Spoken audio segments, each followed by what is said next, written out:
I think we don't need it. Alright. Oh my god, this does not look right. There we go. There we go. Alright.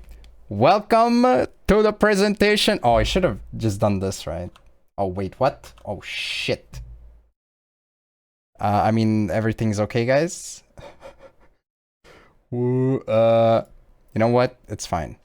This is fine. Welcome to the presentation for Wings of the Guardian. We're gonna go over the main archetypes, new box stuff, and without further ado, let's go in. I will have to preface this presentation. Everything except Voiceless Voice, and even to an extent, Voiceless Voice, has a bunch of old context, or not context, but old cards that they're going to use from the archetype from before, or maybe from outside of the archetype, or tangentially related cards. I don't intend to go over those cards because that would just add too much time to all of this, and it would also involve probably going into in-depth combos. This is not a combo exploration presentation. This is more so introduction to the cards as I'm trying to familiarize myself with them, as well as maybe presenting what an end board could contain. All right, let's move on. First archetype, we got the Ice Barriers. As mentioned before, by the way, this is definitely an archetype that has a lot of old cards that we'll see play, so keep that in mind. Start off with a guy that I think is probably going to be an ultra rare, Mirror Mage of the Ice Barrier. It says 1 to 3, but realistically in every Ice Barrier build you play 3 of him. I think if you were to play some sort of a sprite build, some of them kind of maybe played 1 copy, but also I think that build is probably less relevant because we don't have access to Toad. But yeah, what this guy does is he can tribute an effect monster, summon up to 3 tokens, and then increase his level by the number of tokens summoned. And then he locks you to water synchros from the extra deck. Also, if he's sent to the graveyard, you can grab an Ice Barrier card from the banish or from the deck, which makes him kind of freaking crazy. This guy is insane. Also, obviously, each effect is hard once per turn. Then we got another guy that I think could be an ultra rare. Maybe not. We'll see. You pretty much maximize on this guy as well, or at least play 2 copies. He's an extender that gets you another monster, so he's like a double extender. Also, he's a floodgate, so if you control another Ice Barrier, your opponent can't activate graveyard monster effects. And if you control an Ice Barrier, you can summon him from the hand in defense. And when he's summoned, you can summon a level 5 or lower Ice Barrier from your hand or graveyard. So this card is like obviously very custom. Pretty obvious. Yeah, he's anti-Tear Element. The floodgate aspect of the deck, which to be fair is kind of something that I knew it as in the past, will come up, but that's for later. We got Frozen Domain of the Ice Barrier. As far as you can tell, nobody plays this card, so it can be your signature card, similar to Grinder Golem. You can be that person who plays this card just because you want to. And what it does is opponent can't respond to your Ice Barrier monster effect activations. And also if a monster is summoned from the extra deck, you can return an Ice Barrier monster to the hand or deck from the field. And then you can put a card from the field or either graveyard to the bottom of the deck. I mean, it's not like that bad, but it's a trap card, so it's slow, and it's also kind of costly for what it does. And then also it has a maintenance cost where you have to reveal 3 Ice Barrier monsters in the extra deck, or this card just goes bye-bye. So, I mean, technically, I don't know, it's not like the worst card I've ever seen, but you probably don't really care about it. Speaking of bad cards that you probably don't care about, it's Bryanak, but he's new, and I mean, we can go over what he does first before we talk about the number of copies you play, but yeah, he's a generic level 6 water sea serpent, just like the OG one. On Synchro Summon, you can discard a card to target and bounce a card on the field to the hand, which is hard once per turn. And if he's revived from the graveyard, you can do the same thing. So, I don't know, like, if you pair him in some sort of a Fable deck, maybe you might want to play him, but he looks freaking mid to me. I'm gonna be real. Kinda... if he just did it, I think it would be kind of nice, but they really wanted to keep the cost of the old one, so here we are. We got Lancia, but it's not an artifact card. You play this guy at 1 to 2 copies. He's level 10 water dragon, and he does require a water tuner. And then the non-tuner doesn't really care what it is. So you can summon this with a bunch of ways. You have the Ice Jades, you have, I guess, technically Sword Soul, Long Yuan. You have other ways, but yeah. Once per chain, when opponent special summons, you can summon an Ice Bearer from the hand, deck, graveyard, or extra deck, and then change an opponent's monster from attack to defense. Which, I mean, admittedly could be kind of nice, the second part as well. Something that's worthy of noting is that for Trishula to proc, it needs to be synchro summoned. Speaking of which, if this synchro summoned face-up card leaves the field due to an opponent's card, you can cheat out an Ice Bearer from the extra deck, and it will be treated as a synchro summon. So if this guy leaves, you know, you are going to get some Trishula action. Trishula TTV. The first effect actually is relevant, and if you think back, a couple slides back to this guy, who says your opponent can't activate graveyard monster effects while you control another Ice Barrier. Well, it's pretty easy to get another copy of him out. And spoiler alert, he's not the only floodgate monster like that in this archetype. So the game plan oftentimes does end up being get this guy, and then you summon more of the floodgates from the deck. You tailor your flooding to whatever the frick is needed in the matchup. Yeah, I mean, what they do, you summon, the level 10 can summon Raiho or Wayne, and then you also have Medium and Warlock and Georges or Gorgeous or whatever. You have all the different floodgates. There's anti-smell on legs. There's opponent has to discard a card to resolve a monster effect on the field every time. There's one that prevents them from switching battle position, I think, from defense to attack or something. You know, just everything that you could ask for. So you have this guy. Then of course, follow up. If you have this guy, you have Trishula TTV with you at all times. You can summon both the level 9 or the level 11. So hand drip, hand banish, field banish, plus graveyard banish, or alternatively up to 3 cards on the field get banished. Non-targeting, by the way. Then pretty common setup involves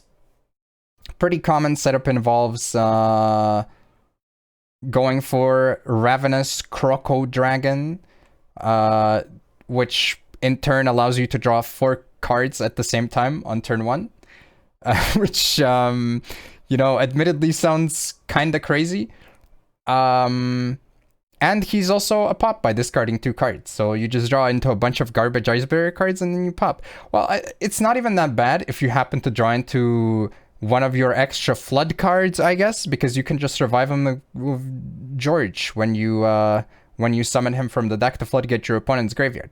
And then alternatively, you also have Dragite, which might come out on occasion. I imagine that the other level 10s aren't completely out of the question, but these are, I would say, the main things to expect on an end board with this deck. And we got deck list examples. Here's one list. This one's from the OCG. I don't remember if both of them are from the OCG, but this one runs Super Poly, so you can run those. And then we also have another OCG list, which does not run Super Poly. I don't remember what the major difference here was, to be honest. You can play Kragan. You can play the most epic level 8 synchro. I forget his name. The Gradle Dragon. Very cool. And then, of course, every flavor of Floodgate imaginable in the archetype. Very, very epic. Yeah, white whale. All right, we got the Raid Raptors. They got the most cards, if I remember correctly. I don't remember. So, starting off, we got the Bloom Vulture. This guy seems to be played at 3 in every single build, and when you see his effects, I feel like it's kind of obvious. If all face-up monsters you control are winged beasts, you can summon him and another Raid Raptor from the hand for free. Which, I mean, that's pretty common bird extension, I guess. And then his second effect is if you control no monsters, you can target him and another level 4 or lower Raid Raptor from the graveyard, and you just revive them both from the graveyard. It is only one effect per turn, and also it does lock you to dark monsters, but I don't think the dark lock really matters all that much. Just got here. Did you already go over Voiceless? No, that's not happened yet. Then we got Norlanius, which, by the way, why did they have the same image in this? I just realized I think there might be some sort of a mistake because they have different stats, but they have literally the same image. But interesting. Anyways, Noir, yeah. We got, well, Noir doesn't matter. During the main phase, if this card was summoned, you can target a Raid Raptor you control, and then you can add a Raid Raptor with a different level from the deck to the hand. So it's just a searcher. You could summon this, and then you could search for that guy, which, I mean, they don't look the same. I don't know what they're supposed to look like, but whatever. And then you can summon 2 more, and then you're popping out from there. Or you could search for, I don't know, the free summon guy. I'm pretty sure they had 1 or 2 of those as well. Of course, because this is a modern card, it has more than 1 effect. So it's not a popular, so only 2 effects, but it can banish itself from the graveyard, or rather you can banish it from the graveyard, and then you can increase or decrease the level of all Raid Raptors you control by 1, which I imagine maybe comes up. I don't know. I'm not an expert.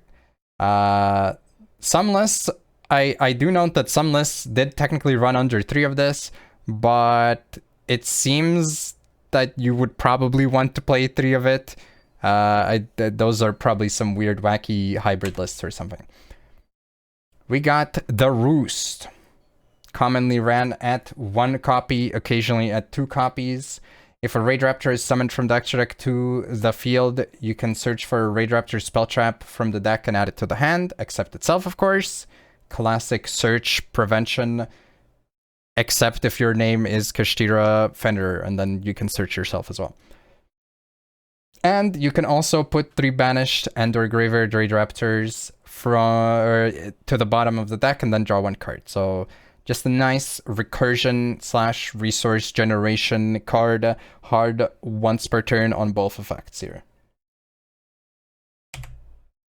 We got Swallows, Kauri in the house.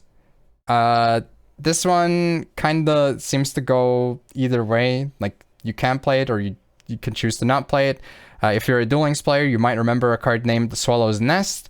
This one is somewhat reminiscent of that.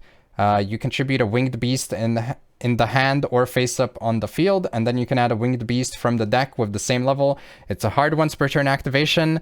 And another thing that I noticed when I was looking at the card use of this, it mostly seemed to be played in Fluendaries. So, woohoo! Flu support! Yes! Just what we wanted! Let's go!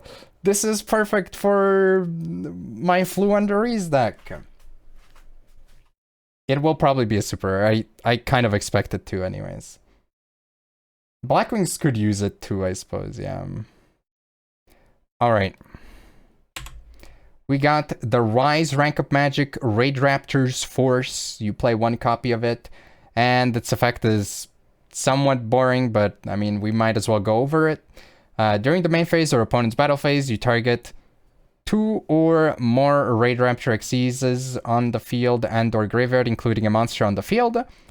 And then, if at least 2 stay on the field during resolution, special summon 1 Raid Raptor monster from your extra deck with a rank equal to their combined ranks, and if you do attach targets and their materials, and it's treated as a as an Xyz summon. Very, very cool. I mean, it's a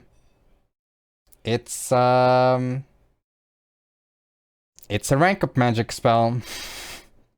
You use this to summon the new boss monster as well. We got Raid Raptor Glorious Bright. Honestly, after reading this, I'm not quite sure why you would choose to not run it, but it's commonly played at one.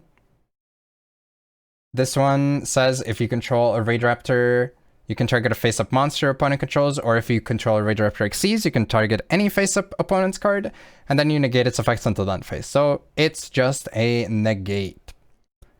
And you can also banish it from the graveyard, target a banished or graveyard Raid Raptor, and then you add it to the hand.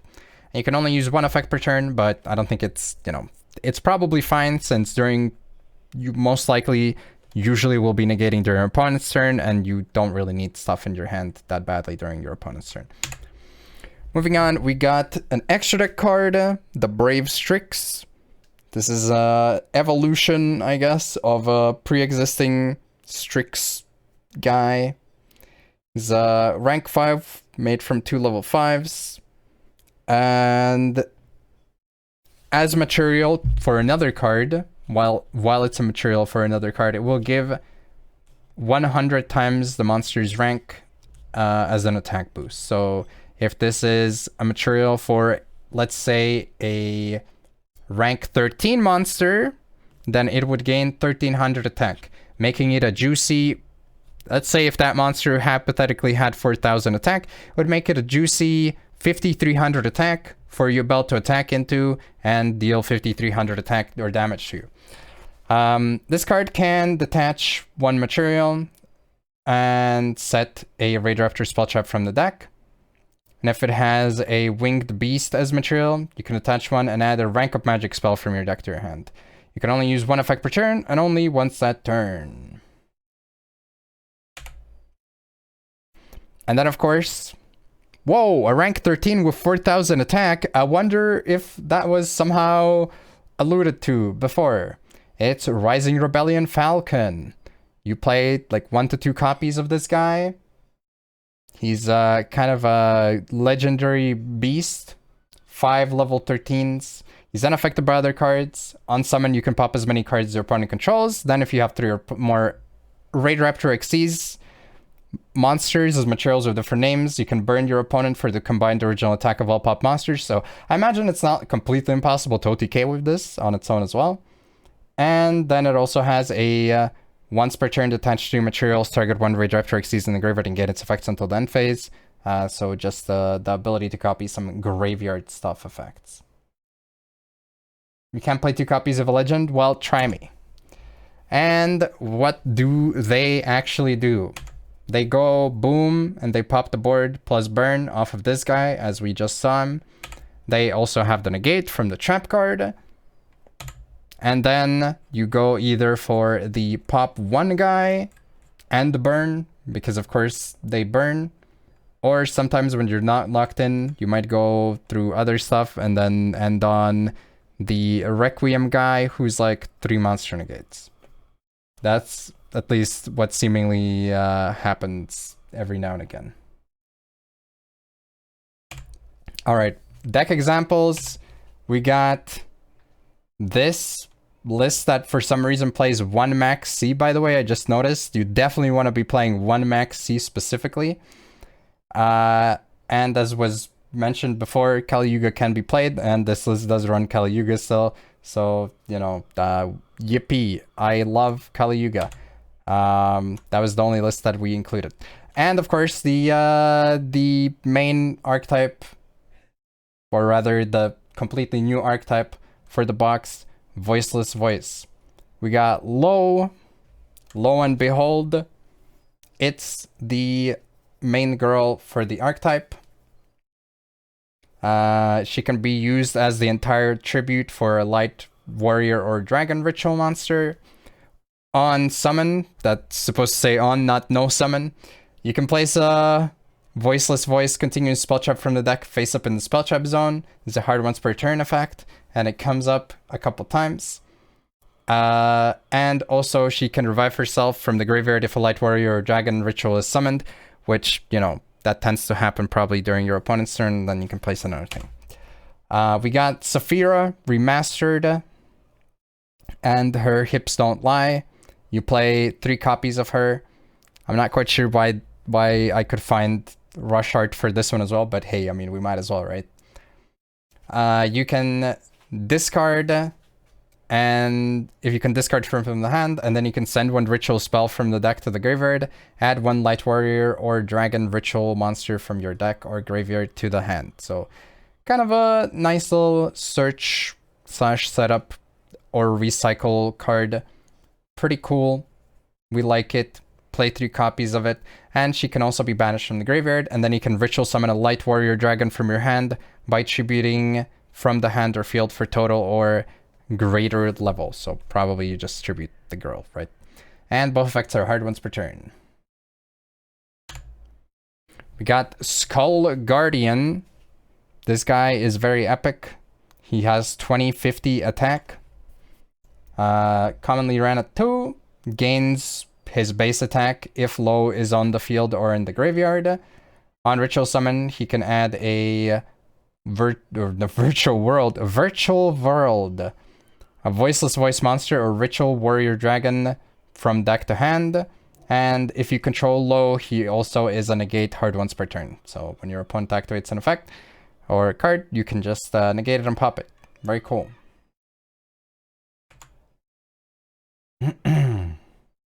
We got Prayers of the Voiceless Voice, which can ritual any light ritual monster. You can tribute light monsters from hand or field for equal or more, which I feel like is kind of worth noting because sometimes ritual spells require exact levels, but this does not do that. We also got another effect of if a face-up light ritual you control leaves the field by an opponent's card effect, you can banish this card from your graveyard, special summon the old Sauravis, the old Saphira ritual monster, or Skull Guardian, the new guy, from the hand or deck, ignoring their summoning conditions. So kind of rad. This is also a callback to the start of the presentation where I mentioned all of these archetypes have old cards that they do use. So Sauravis does see play from before. We also got Barrier of the Voiceless. While you control low and a light ritual, opponent's monsters can only target ritual monsters for attack, and they also can target the rituals with card effects. So basically think Ritual Cage, but better, and also in archetype, and also you can place it from the deck onto the field with the girl. And during the main phase, you can add 1 Voiceless Voice card or Skull Guardian ritual monster from your deck, except this card. And that's a hard once per turn search. We got Radiance, which you can activate 1 of the 2 effects. You can shuffle a light ritual warrior or dragon, or 1 ritual spell from your hand or graveyard into the deck and add to the hand or special summon 1 voiceless voice monster from the deck. Or the second effect, which I don't know, I mean, I would hesitate to say the more common one, but definitely also a relevant effect is you can target cards your opponent controls up to a number of light ritual warrior dragon monsters you control, and then you can destroy both this card and as many of the targeted cards as possible, so it's just a removal card. We also have Sauravis, but he's an old man instead of a dragon this time. Seems to be played at 1. You can summon him from the hand by shuffling 2 spells from the hand and or graveyard into the deck, including at least 1 ritual spell. I might have misread something, but it seems like you can recycle like any spell card pretty much alongside a ritual, which means you could recycle something like Called by the Grave or Crossout Designator or, I don't know, Heavy Storm, if I am not misunderstanding, which probably not super duper relevant, but might be kind of an interesting factor to this card as well. And in response to a card or effect from your opponent, you can bounce this guy to the hand, and then you can special summon 1 Light Warrior Dragon ritual from your hand, but shuffle it into the deck during the next end phase. That's a hard once per turn effect on this guy. We also got Blessing, which allows you to target a voiceless card in your graveyard or banish pile, except itself, and add it to the hand. So, recursion card. And if a non-ritual is normal or special summon face up, you can ritual one Light Warrior Dragon from hand by attributing monsters from your hand field to the total level or more. And also it can't be destroyed by battle, which, you know, might potentially matter depending on what you are summoning here. Both effects are hard once per turn. I think we're closing in on the end for this archetype. We got Saphira, new one, but this time her hips do lie. And you play like one copy of her.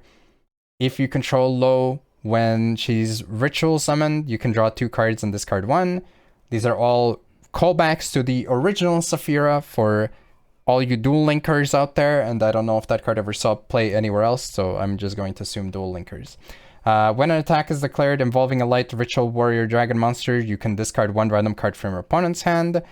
And during opponent's end phase, you can add 1 light monster from your graveyard to your hand. Oh my god, add Valor to hand. This is nuts. Blue Eyes White Dragon. All of these effects are, of course, hard once per turn. And the last card, which I'm not sure if we're getting this one. I think we might be, but maybe not.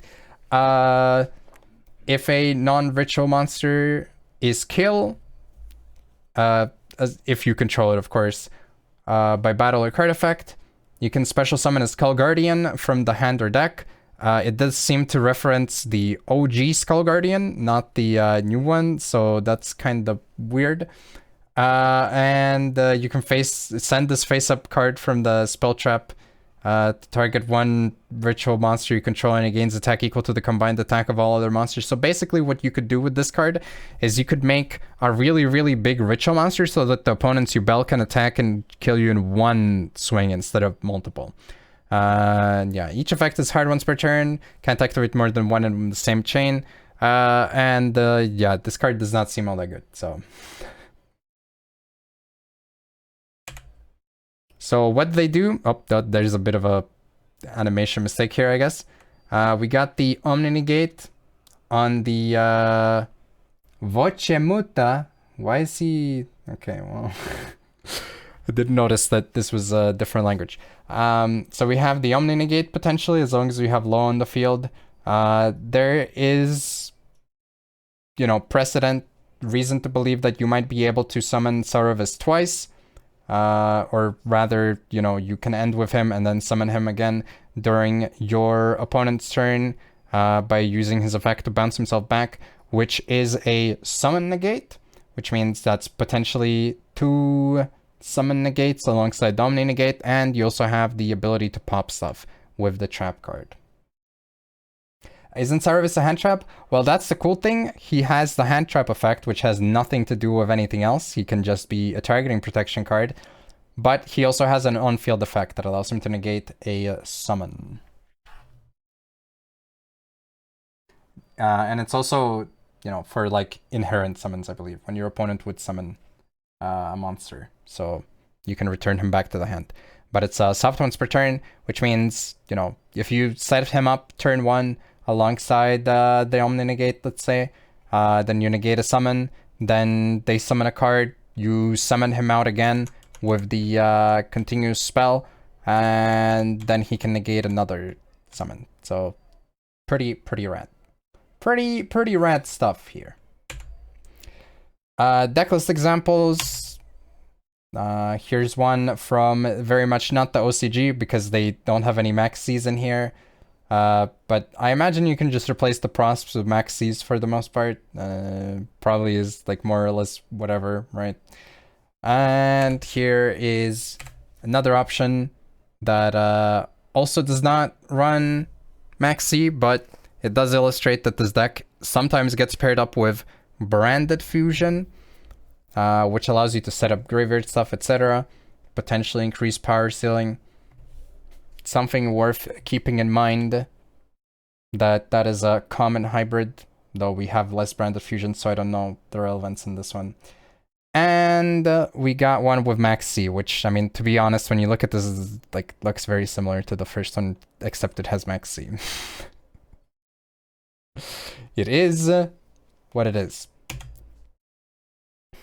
Okay, what else are we getting?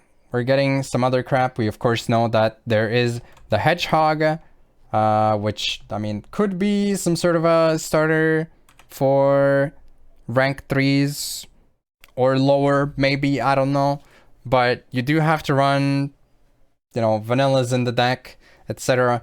I don't think this is really going to see any play unless you want to play a really cute card or something very specifically cheesy gets found with this. So I doubt it, but, you know, we are getting that. And then, of course, there's also the pack bait synchro guy, who I think he doesn't really look that good. And most use for him is in Labyrinth, where he is dumped from the extra deck to the graveyard to use the effect rather than elsewhere. That being said, I mean, people do seem to play it in Centurion. We looked at it briefly 2 days ago. I still stand by my opinion that as things are, if you can summon this guy and you have a discard to place a name in the back row, you can probably also just summon a level 12 in Centurion, which kind of begs the question, why would I bother summoning this card? But maybe in hybrid builds it could come up if you're playing something that's not just Centurion, and then you might not be able to get a level 8 as easily out. So maybe in that scenario it could come up. Also, I think it did have a bit of a weird aspect to it, where while it's treated as a... Yes. Yeah, he is. He got the bits. Thank you for the bits, Shoddy. Okay, and he did have the effect where during either player's turn, when he is treated as a continuous trap, you can special summon one face-up monster from your spell trap zone. It doesn't necessarily specify that you have to summon him, so I guess maybe there is some meme potential with summoning something else that's treated as a spell trap. I don't think this would really come up, but, you know, that's just another factor to consider. But normally you discard a card when he's summoned or sent to the graveyard, and then you can place a name from the field or graveyards into the back row.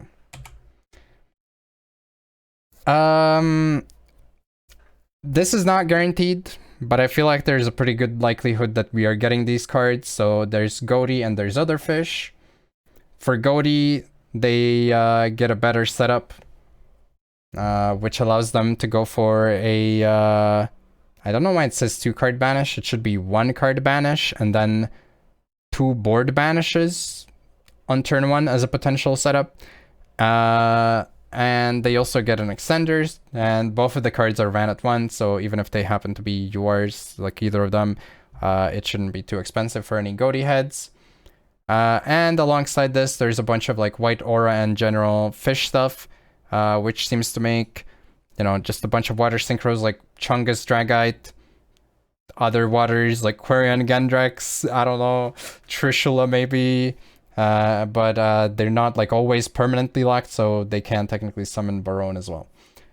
But yeah, this seems like it could happen. I don't really have any previews or anything for this on the screen because there's no guarantee. It's just kind of likely. Stuff that I don't think is super likely. I don't think we're getting badass Goblin Bikers. It doesn't seem like we're getting the beasts that like Ritualing or Gen X or Infernoid or Air Mage or Swordsman, Flame Men. I guess some of these might happen, but I think the likelihood is a bit lower. Yeah. And yeah, that's the end of my presentation. Thank you for your attention. You better not have any questions because, as mentioned before, I don't really want to spoil myself super hard on the archetypes. I think it's nice to know of the cards and maybe of their ratios more or less, but I don't want to like fully learn how to play them beforehand because then I'm learning how to play the decks off stream, which I could be doing on stream.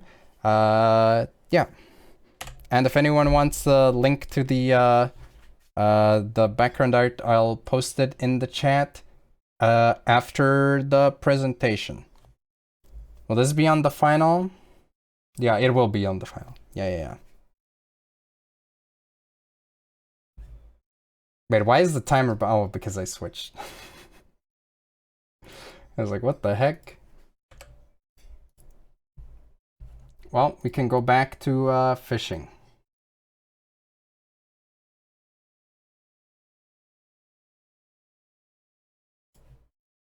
Thank you, thank you, thank you, thank you. You're far too kind. Actually, I said that I would open it, but then I realized I don't know if I can edit it here. Okay, let me. Back to fish. Back to fish. Thank you for the beats. There you go. Because I feel like it's my duty to share that. That background probably makes like 70% of the value of this presentation. So I feel like I really do have to. I probably really do have to share it, right?